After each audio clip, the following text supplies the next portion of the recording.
বোনদেরকে ছাত্রলীগের হায়নারা পিটিয়েছে, নির্মমভাবে হামলা করেছে।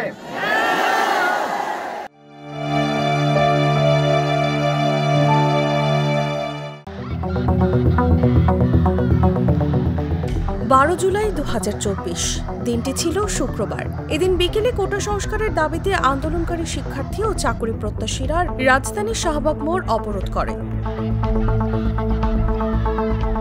কোটা বৈষম্য নিরসনে এক দফা দাবি সহ সারা দেশের বিভিন্ন স্থানে বাংলা ব্লকেট কর্মসূচিতে হামলার প্রতিবাদ ও বিচারের দাবিতে এদিন পূর্ব নির্ধারিত বিক্ষোভ মিছিল ও সমাবেশ কর্মসূচি ছিল। তবে ঢাকা বিশ্ববিদ্যালয় ক্যাম্পাসের বিক্ষোভ কর্মসূচি থেকে শাহবাগ মোড় অবরোধ করা হয়।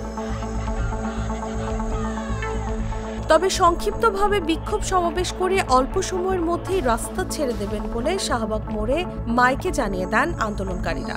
এর আগে বিকেল 5টার দিকে ঢাকা বিশ্ববিদ্যালয় গ্রন্থাগারের সামনে থেকে বৈষম্য বিরোধী ছাত্র আন্দোলন ব্যানারে মিছিল বের করা হয়। এই সময় সড়ক অবরোধ করে নানা ধরনের স্লোগান দেন আন্দোলনকারীরা। শাহবাগের মেট্রো রেল স্টেশনের নিচে ব্যারিকেড দিয়ে অবস্থান করছিল বিপুল সংখ্যক পুলিশ, তবে তারা আন্দোলনকারীদের বাধা দেয়নি।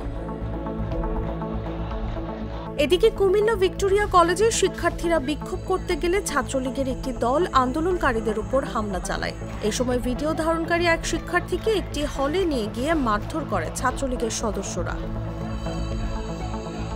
তবে বৃহস্পতিবার চতুর্থ দিনের মতো সারা দেশে বাংলা ব্লকেট কর্মসূচি চলাকালীন সময়ে কোথাও কোথাও পুলিশের সঙ্গে আন্দোলনকারীদের পাল্টাপাল্টি ধাওয়ার ঘটনা ঘটে।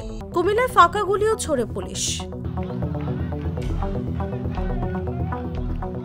এরই প্রতিবাদে বৃহস্পতিবার রাতে শাহবাগে আন্দোলনকারীদের সমন্বয়ক নাহিদ ইসলাম বলেন, শুক্রবার সারা দেশে বিশ্ববিদ্যালয় ও কলেজ ক্যাম্পাসে বিক্ষোভ মিছিল ও সমাবেশ কর্মসূচি করবেন তারা।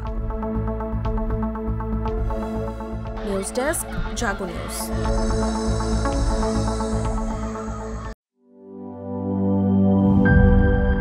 বান্ডেল থাকলে প্রতি সেনমানিতে টাকা বাঁচবে। বিকাশ সেনমানি বান্ডেল কিনে জিতুন প্রতি লেনদেনে।